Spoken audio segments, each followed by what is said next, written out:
역대상 13장. 다윗이 군인 100명을 지휘하는 백부장과 군인 1000명을 지휘하는 천부장을 비롯하여 자기 군대의 모든 지도자들과 의논했습니다. 그런 다음에 모든 이스라엘 백성에게 말했습니다. 여러분이 좋게 여기고 또한 그것이 우리 하나님 여호와의 뜻이라면 이스라엘 모든 땅에 남아있는 우리 형제들과 더불어 마을과 목초지에서 살고 있는 제사장과 레위 사람들에게 편지를 보내어 우리에게 오라고 합시다. 그런 후에 우리 하나님의 궤를 옮겨옵시다. 사울이 왕으로 있을 때에는 우리가 궤 앞에서 하나님의 뜻을 여쭈어 보지 못했습니다. 모든 백성이 다윗의 말을 옳게 여겼으므로 그렇게 따르기로 했습니다. 그리하여 다윗은 이집트의 시올강에서부터 하맛 어귀에 걸쳐 사는 모든 이스라엘 백성을 불러 모았습니다. 그들은 기란 여아림에서 하나님의 궤를 옮겨와야 했습니다. 다윗과 그를 따르는 모든 이스라엘 백성은 여호와 하나님의 궤를 옮겨오려고 유다 땅 바알라 곧 기란 여아림으로 갔습니다. 하나님의 궤는 날개 달린 생물인 두 그룹 사이에 모셔져 있었습니다. 백성이 아비나답의 집에서 하나님의 궤를 옮겼습니다. 그들이 새 수레에 궤를 실자 우사와 아이오가 수레를 몰았습니다. 다윗과 모든 이스라엘 백성은 하나님 앞에서 온 힘을 다하여 기뻐했습니다. 그들은 노래하며 수금과 비파를 타고 소고와 재금과 나팔을 불었습니다. 그러나 그들이 기돈의 타작 마당에 이르렀을 때 수레를 끌던 소들이 갑자기 뛰었습니다. 그래서 우사가 손을 내밀어 궤를 붙잡았습니다. 우사가 궤를 만졌기 때문에 여호와께서 우사에게 크게 노하셨습니다. 여호와께서 우사를 치시니 우사가 하나님 앞에서 죽었습니다. 다윗은 여호와께서 우사를 죽이셨기 때문에 화가 났습니다. 그래서 지금까지도 우사를 벌하심이란 뜻으로 그곳을 베레스 우사라고 부릅니다. 다윗은 그날 하나님을 무서워했습니다. 다윗은 어떻게 하나님의 궤를 내가 있는 곳으로 옮길 수 있겠느냐라고 말했습니다. 그래서 다윗은 하나님의 궤를 예루살렘으로 옮기지 않고 가드 사람 오베데돔의 집으로 옮겼습니다. 하나님의 궤는 오베데돔의 집에 3달 동안 머물러 있었습니다. 여호와께서 오베데돔과 그의 온 집안에 복을 주셨습니다. 역대상 14장. 두로왕 히람이 다윗에게 사신들을 보냈습니다. 히람은 백향목을 보내고 목수와 석수들도 보내어 다윗의 왕궁을 짓게 했습니다. 그때 다윗은 여호와께서 자기를 이스라엘 왕으로 세우셨다는 것과 자기 나라를 매우 강한 나라로 만드셨다는 것을 깨달았습니다. 그것은 여호와께서 자기 백성 이스라엘을 사랑하셨기 때문이었습니다. 다윗은 예루살렘에서 아내를 더 많이 맞아들여 아들과 딸들을 많이 낳았습니다. 다윗이 예루살렘에서 낳은 아들들은 삼무아와 소박과 나단과 솔로몬과 이팔과 엘리수아와 엘벨렉과 노가와 네벡과 야비아와 엘리사마와 부엘야다와 엘리벨렛입니다. 다윗이 기름 부음을 받아 이스라엘의 왕이 되었다는 이야기를 블레셋 사람들이 듣고 그를 잡으러 왔습니다. 다윗은 그 소식을 듣고 그들과 맞서 싸우러 나갔습니다. 블레셋 사람들은 르바임 골짜기를 생각지 않았던 때에 갑자기 공격했습니다. 다윗이 하나님께 여쭈어 보았습니다. 가서 블레셋 사람들을 공격할까요? 제가 그들을 물리칠 수 있게 해주시겠습니까? 여호와께서 대답하셨습니다. 가거라, 그들을 물리치도록 해주겠다. 그래서 다윗은 바알브라심으로 올라가 그곳에서 블레셋 사람들을 물리쳤습니다. 다윗이 말했습니다. 하나님께서는 마치 홍수처럼 나의 원수들을 덮치셨다. 다윗은 그곳을 바알브라심이라고 불렀습니다. 블레셋 사람들은 바알브라심에 자기들의 우상을 버리고 도망갔습니다. 다윗은 그 우상들을 태워버리라고 명령했습니다. 또다시 블레셋 사람들이 와서 골짜기에 있는 백성들을 공격했습니다. 다윗이 하나님께 다시 기도드리자 하나님께서 말씀하셨습니다. 블레셋 사람들을 앞쪽에서 공격하지 마라. 그들 뒤로 돌아가서 뽕나무 숲 맞은편에서 그들을 공격하여라. 뽕나무 밭 위쪽에서 행군하는 소리가 나거든 재빨리 블레셋 사람들을 공격하여라. 내가 너보다 먼저 가서 블레셋 군대를 물리치겠다. 다윗은 하나님께서 명령하신 대로 했습니다. 그래서 그는 블레셋 사람들을 물리치고 기브온에서 게셀까지 이르는 모든 길에서 블레셋 사람들을 죽였습니다. 다윗의 이름이 모든 나라에 알려졌습니다. 여호와께서는 모든 나라들이 다윗을 두려워하도록 만드셨습니다. 야고보서 1장. 하나님과 주 예수 그리스도의 종 야고보는 세계 여러 곳에 흩어져 있는 12지파에게 안부를 전합니다. 형제 여러분, 여러 가지 시험을 겪을 때 기쁘게 여기십시오. 여러분은 믿음의 시련을 통하여 인내심이 성장한다는 것을 알고 있습니다. 여러분이 하는 모든 일을 참고 견디어 조금도 부족함이 없는 완전하고 성숙한 사람이 되십시오. 지혜가 부족한 사람이 있으면 하나님께 구하십시오. 하나님께서는 자비로우셔서 모든 사람에게 나눠주시는 것을 즐거워하십니다. 따라서 여러분이 필요로 하는 지혜를 주실 것입니다. 하나님께 구할 때는 믿고 구해야 합니다. 조금도 의심하지 마십시오. 의심하는 자는 바다 물결같이 바람에 밀려 이리저리 움직이는 것과 같습니다. 그런 사람은 주님께 무엇을 받을까 하고 기대하지 마십시오. 왜냐하면 그는 두 마음을 품어 자기가 하는 일에 방향을 못 잡고 헤매는 자이기 때문입니다. 만일 가난하거든 하나님께서 자기를 영적인 부자로 만드신 것을 자랑스럽게 여기십시오. 만일 부하거든 하나님께서 자신에게 영적인 부족함을 보여주신 것을 자랑하십시오. 그것은 부자도 들에 핀 꽃과 같이 결국 죽고 말 것이기 때문입니다. 해가 떠올라 점점 더 뜨거워지면 풀은 마르고 꽃은 떨어집니다. 아무리 아름다운 꽃이라도 시들게 되어 있습니다. 부자도 마찬가지입니다. 자신의 재물을 돌보다가 결국 죽고 말 것입니다.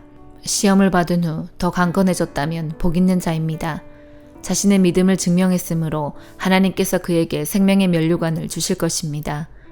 하나님께서는 자기를 사랑하는 모든 자들에게 영생을 약속하셨습니다. 시험을 받을 때에 하나님이 나를 시험하고 있어 라고 말하지 마십시오. 하나님은 악에게 시험을 받지도 않으시며 사람을 시험하지도 않으십니다. 사람이 시험을 받는 것은 자신의 악한 욕심에 이끌려 유혹을 받기 때문입니다. 욕심은 죄를 낳고 죄는 점점 자라 죽음을 가져옵니다. 사랑하는 형제 여러분, 속지 마십시오. 모든 선한 행위와 완전한 선물들은 빛들을 창조하신 하나님으로부터 위에서 내려오는 것입니다. 하나님께서는 결코 그림자처럼 변하는 일이 없으십니다. 하나님께서는 진리의 말씀을 통하여 우리에게 생명을 주셨습니다. 그리고 창조하신 것 중에서 우리로 첫 열매가 되게 하셨습니다. 사랑하는 형제 여러분, 다른 사람의 말은 빨리 듣고 자신의 말은 천천히 하십시오. 쉽게 화를 내지 말기 바랍니다. 화를 내면 하나님께서 원하시는 의로운 삶을 살 수 없습니다. 그러므로 여러분의 삶 가운데 악한 것과 잘못된 일은 모두 없애버리십시오. 여러분의 마음에 심겨진 하나님의 가르침을 겸손하게 받으시기 바랍니다. 이는 여러분의 영혼을 구원하는 가르침입니다. 하나님께서 가르쳐 주신 대로 행하십시오. 듣기만 하고 행하지 않는 사람이 되어서는 안 됩니다. 앉아서 듣기만 한다면 그것은 자신을 속이는 것입니다. 하나님의 가르침을 듣고 아무것도 행하지 않는 사람은 거울을 들여다보고 있는 사람과 같습니다. 그는 자기 얼굴을 들여다보고도 일어나면 금방 자신의 얼굴이 어떠했는지 잊어버립니다. 그러나 사람을 자유케 하는 하나님의 완전한 법을 살피는 사람은 들은 것을 잊어버리지 않고 그 말씀대로 행하는 사람입니다. 이런 사람은 그 행하는 일에 복을 받을 것입니다. 스스로 자신이 경건하다고 생각하면서 말을 함부로 하는 사람은 자신을 속이고 있는 것입니다. 그의 경건은 아무 가치도 없습니다. 하나님께서 받으시는 경건은 어려운 처지에 있는 고아와 과부를 돌보고 세상의 악에 물들지 않도록 자신을 잘 지키는 것입니다. 하나님께서는 이런 순수하고 깨끗한 신앙을 보십니다. 아모스 8장. 주 여호와께서 또 내게 보여주신 것은 이러하다. 그것은 여름 과일이 가득 담긴 광주리였다. 여호와께서 말씀하셨다. 아모스야, 무엇이 보이느냐? 내가 대답했다. 여름 과일이 담긴 광주리가 보입니다. 그러자 여호와께서 내게 말씀하셨다. 내 백성 이스라엘의 심판의 때가 다가왔다. 다시는 그들의 죄를 내버려 두지 않겠다. 시체가 곳곳에 널리게 될 것이며 침묵만이 가득할 것이다. 그날의 왕궁에서 부르는 노래가 장송곡으로 바뀔 것이다. 주 여호와의 말씀이다. 어려움에 빠진 사람들을 짓밟고 가난한 사람들의 것을 빼앗는 너희들아, 들어라. 너희 장사꾼은 추하루가 언제 지나서 우리가 곡식을 팔 수 있을까? 언제 안식일이 지나서 우리의 밀을 내다 팔 수 있을까? 물건은 적게 주고 돈은 많이 받자. 가짜 저울로 사람들을 속이자. 은 한 잎으로 가난한 사람을 사고 신 한 켤레 값에 가난한 사람을 사자. 밀찌꺼기까지 팔아먹자라고 말한다. 여호와께서 야곱의 자랑인 주의 이름을 걸고 맹세하셨다. 이 백성이 한 짓을 내가 결코 잊지 않을 것이다. 그 때문에 온 땅이 흔들리고 이 땅에 사는 모든 사람이 슬퍼하며 울 것이다. 온 땅이 이집트의 날강처럼 솟구쳤다가 다시 가라앉을 것이다. 여호와의 말씀이다. 그날에 내가 한낮에 해를 지게 해서 온 땅이 어두워지게 하겠다. 너의 절기를 통곡하는 날로 바꾸고 너의 노래를 죽은 사람을 위해 부르는 슬픈 노래로 만들겠다. 너희 모두가 베옷을 입게 하겠고 너희 머리를 밀어 대머리가 되게 하겠다. 외아들을 잃은 날과 같이 슬퍼하게 만들겠고 그 끝을 매우 고통스럽게 하겠다. 내가 이 땅을 주리게 할 것이다. 주 여호와의 말이다. 빵이 없어서 배고픈 것이 아니며 물이 없어서 목마른 것이 아니다. 여호와의 말씀이 없어서 배고플 것이다. 그들이 지중해에서 사해까지 헤맬 것이요 북쪽에서 동쪽으로 여호와의 말씀을 찾아다녀도 찾지 못할 것이다. 그날에 아름다운 여자와 젊은 남자가 목이 말라 지칠 것이다. 사마리아 우상의 이름으로 맹세하는 사람들, 단에 살아있음을 두고 맹세한다고 말하는 사람들, 브엘세바 신에 살아있음을 두고 맹세한다고 말하는 사람들은 쓰러져서 다시는 일어나지 못할 것이다. 누가복음 3장. 디베르 황제가 다스린 지 15년째 되던 해에 본디오 빌라도가 유대의 총독이었고 헤롯이 갈릴리의 분봉왕이었습니다. 또한 헤롯의 동생 빌립은 이두레와 드라고니 지방의 분봉왕이었고 루사니아는 아빌레네의 분봉왕이었습니다. 안나스와 가야바가 대제사장으로 있을 때에 하나님의 말씀이 광야에 있는 사가랴의 아들 요한에게 내렸습니다. 그는 요단강가의 모든 지역으로 다니면서 죄를 용서받게 하려고 회개의 침례를 전파하였습니다. 이것은 예언자 이사야의 책에 기록된 대로입니다. 광야에서 외치는 사람의 소리가 있다. 주님의 길을 예비하여라. 그분의 길을 곱게 하여라. 모든 골짜기가 메워질 것이고 모든 산과 언덕이 낮아질 것이다. 굽은 길은 곧게 펴질 것이고 험한 길은 평탄해질 것이다. 그리고 모든 사람들이 하나님의 구원을 볼 것이다. 요한은 자기에게 침례를 받으려고 온 많은 사람들에게 말했습니다. 너희 독사의 자식들아, 누가 너희에게 다가오는 하나님의 진노를 피하라고 경고해 주었느냐? 그러므로 너희는 회개에 알맞은 열매를 맺어라. 너희는 속으로 아브라함이 우리의 아버지이다 라고 말하지 마라. 내가 말한다. 하나님은 이 돌로도 아브라함의 자녀를 만드실 수 있다. 도끼가 이미 나무 뿌리에 놓여 있다. 그러므로 좋은 열매를 맺지 못하는 모든 나무는 잘려서 불 속에 던져질 것이다. 사람들이 요한에게 물었습니다. 그러면 우리가 어떻게 해야 합니까? 요한이 그들에게 대답했습니다. 옷이 2벌 있는 사람은 하나도 없는 사람에게 나누어 주고 양식이 있는 사람도 이와 같이 하여라. 세리들도 침례를 받으러 왔습니다. 그들도 요한에게 물었습니다. 선생님, 우리는 어떻게 해야 합니까? 요한이 그들에게 말했습니다. 세금을 거두도록 지시받은 액수 이상으로 거두지 마라. 군인들도 요한에게 물었습니다. 우리는 어떻게 해야 합니까? 요한이 그들에게 말했습니다. 사람들로부터 강제로 돈을 뺏지 마라. 거짓으로 고발하지 마라. 그리고 임금으로 받는 돈을 만족하게 여겨라. 백성들은 그리스도를 기다리고 있었기에 혹시 요한이 그리스도일지도 모른다는 생각을 마음속으로 하였습니다. 요한이 모든 사람들에게 대답하였습니다. 나는 물로 침례를 주지만 나보다 더 능력 있으신 분이 오실 것이다. 나는 그의 신발끈을 풀기에도 부족하다. 그는 너희에게 성령과 불로 침례를 주실 것이다. 타작마당을 깨끗게 하고 알곡을 곳간에 저장하기 위해 그분은 손에 키를 드셨다. 쭉정이는 꺼지지 않는 불에 태워버릴 것이다. 요한은 이 외에도 많은 권면을 하면서 백성들에게 복음을 전파하였습니다. 헤롯 분봉왕은 헤로디아의 일과 그 외에도 그가 저지른 여러 가지 악한 일 때문에 요한에게 책망을 받았습니다. 거기에다가 헤롯은 한 가지 악을 더 저질렀습니다. 그것은 요한을 감옥에 가둔 것입니다. 모든 사람들이 침례를 받았을 때 예수님께서도 침례를 받으셨습니다.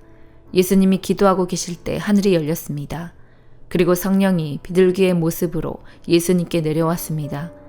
하늘로부터 너는 내 사랑하는 아들이다. 내가 너로 말미암아 기쁘다라는 목소리가 들렸습니다. 예수님께서 일을 시작하신 때는 30세쯤이었습니다. 사람들은 예수님을 요셉의 아들로 여겼습니다.